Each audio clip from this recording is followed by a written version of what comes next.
The clock is ticking down at 3:54 a.m.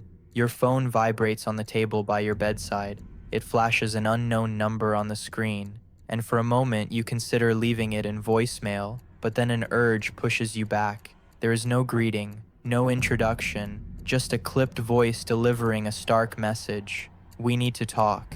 It slices through the silence like a knife and lets no niceties unfold. You have 48 hours to decide. Your instinct tells you to ask the question, to clarify this, but you know what you're already facing, and you're practically stuck against the door on the impulse of that caller's voice, whose weight is unspoken, where the decision sits, already heavy, on your shoulders. Time is not a luxury you possess. Level 1, the catch. They've been watching you for 6 weeks. You don't know this yet. You're moving product, small weight, enough to feed yourself and cover rent on an apartment that smells like old carpet and other people's mistakes. You're good at it because you don't get greedy. You move it, collect the money, keep your mouth shut. That's the formula. Then the car pulls up beside you on Morrison Street at 6:15 in the evening. 2 men step out, suits that don't fit quite right because they're carrying. One flashes a badge before you even think about running. FBI, get in the car. Your heart doesn't race. That surprises you. You feel cold instead, like your body already knows what's about to happen before your mind catches up. They drive you to a warehouse on the industrial side of town. No blindfold. They don't bother. That's when you understand. They own this moment. They own what comes next. The agent sits across a folding table. Coffee in a styrofoam cup.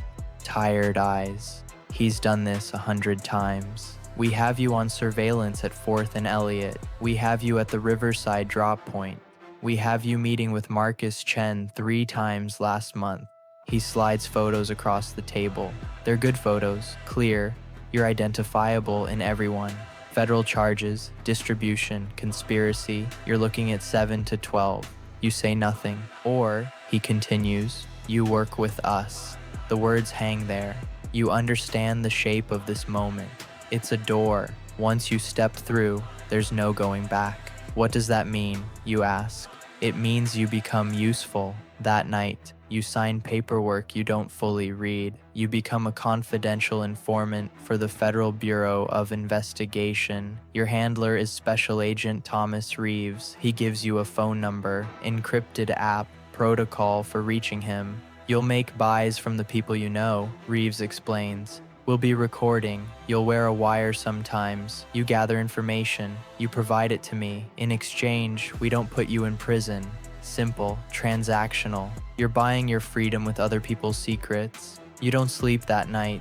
You lie in your apartment and think about betrayal. You think about how easy it was to say yes, how the alternative was prison, how you're not a bad person, just a person in a bad situation, how everyone would do the same thing. You're not sure if you believe any of it.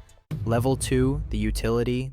3 months in, you are valuable. You've made 4 buys. Reeves has recordings of dealers called Santiago, Morrison, and Delgado talking about distribution networks. The information is clean, actionable. Reeves tells you that you are exceeding expectations. You put the wire under your shirt, a tiny gadget taped to your ribs. If you're making a purchase, you're more than just moving product. You're performing. Every conversation is a stage. Every meeting is an audition.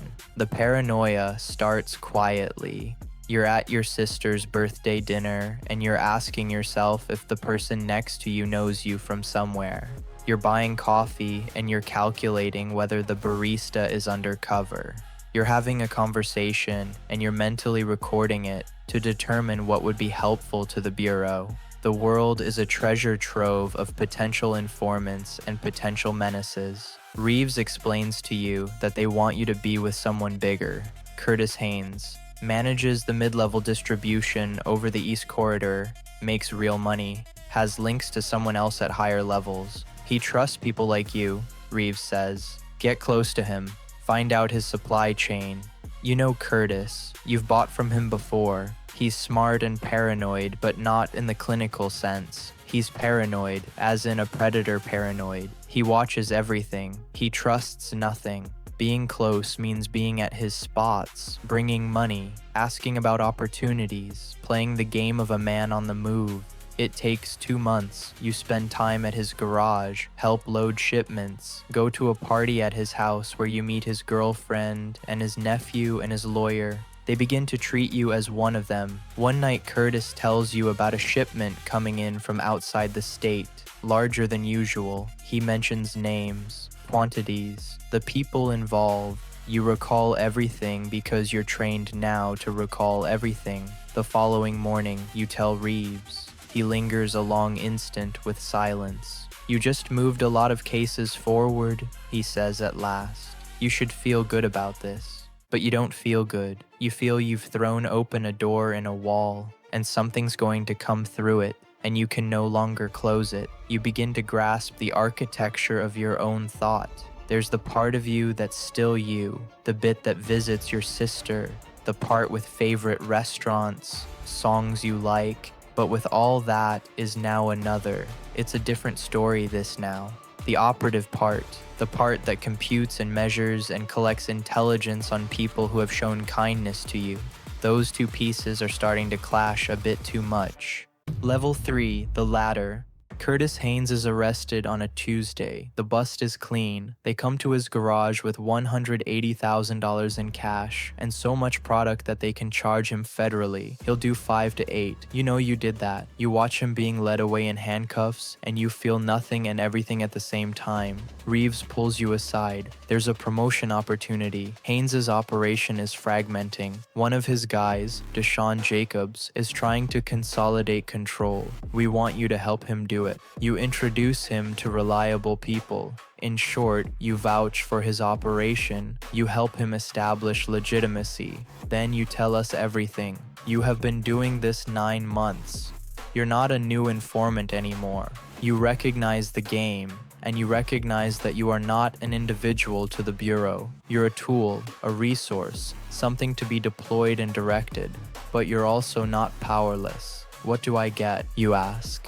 Reeves pauses for a while and laughs. You're learning. The deal is better now. Money, regular payments to an account that is technically illegal but untraceable. $5,000 a month. They will also protect your identity. If someone gets arrested and cooperates against you, they will ensure it doesn't stick. They have that power. You're working with Deshaun for 6 months. You build his network. You introduce him to suppliers from 2 cities over. You assist him in negotiating territory with another distributor named Lincoln. You're recording the whole time. All the while, you are reporting. Deshaun starts to trust you, really trust you. He tells you things, personal stuff. His kid has asthma. He's saving enough money to move his family out of the neighborhood. He speaks of getting out of the game in 2 years. You listen. You remember. You report. By the 8th month, Deshaun's operation is running clean and profitable. 40% of the East Side's distribution is flowing through him. The FBI has the structure of his entire network mapped out. They have recordings of conversations about kilo prices and safe houses and payment schedules. They have everything. One night, Reeves calls you. We're moving on them next week, Friday, early morning. In that moment, you feel something break inside you, not dramatically, quietly, like a hairline fracture in a piece of glass that doesn't show until light hits it the wrong way. Deshaun goes down on a Friday at 6:47 a.m. 18 people arrested in coordinated citywide raids. The news calls it a major victory against organized trafficking. They show the mugshots, the seized cash, the packages of narcotics laid out for the cameras. You watch the news from your apartment and you drink whiskey. You don't allow yourself to think about Deshaun's kid or his dreams about moving his family. That's when you realize what you've become. You're not just betraying people anymore. You're not just providing information. You're architecting their downfall. You're the architect of a prison sentence. You're the person who introduced him to the connections that led to his arrest. Reeves calls the next day. You did good work, he says. We're moving you up. Level 4, the insider.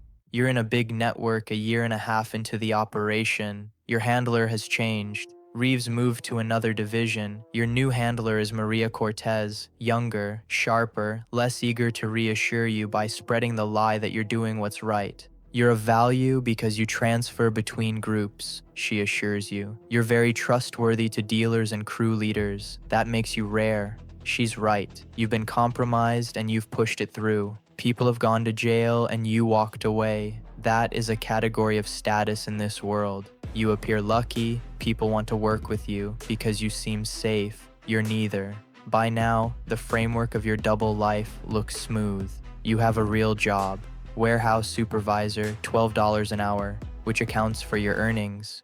You've got a little savings account nobody asks about. You're in touch in 3 cities. You have a career and reputation as a safe product mover and money mover. You also have a 6-inch scar on your ribs where you took a knife when someone thought you might be a snitch. You're not ready for real-world violence. When it occurred, though, it happened sooner than you anticipated and later than fear made you think. Thought you'd stolen from him. You hadn't. You persuaded him that you should go buy him a drink and sort it out. You brought a wire to that drink there. 2 weeks later, he was arrested on an outstanding warrant while the wire was already feeding the FBI with information about his suppliers. Sometimes you think about him too, whether you told Cortez that he stabbed you. You did. About whether that mattered to her. It didn't. The knife wound gave you a lesson. You are publicly exposed now. Physically exposed. If somebody finds they can't believe your story, your body pays for it. But you can't confess fear. You can't be saying to Cortez that you're scared. Fear means your liability. Liability means they shut the file and throw you back into the world unsecured. So you don't tell her. Instead, you begin pressing for larger operations. You inform Cortez that you heard that a shipment is arriving via the port. You've heard of a supplier who moves kilos. On the industrial side, you have heard of a distribution center in a warehouse. You haven't started getting intelligence now. You're engineering it. You make introductions that are not as planned. You establish connections that never would have existed otherwise. You are building momentum in that direction. And when it advances the Bureau's interests, that momentum becomes an arrest. The work becomes abstract, almost soothing, and it gets abstracted away. You're not thinking about the people, not as much. You are thinking about networks and connections and information flow. You think like a case manager rather than a human being. Cortez notices. You're more aggressive now, she says during a debrief. That's good. You're realizing you're looking more broadly. More widely, though, is not what you're now at 2 years ago anyway. You're not even a human being in the way you were for me anyway. You're a function, a mechanism, something that interprets input and generates arrests. At night, you don't sleep well. To be continued.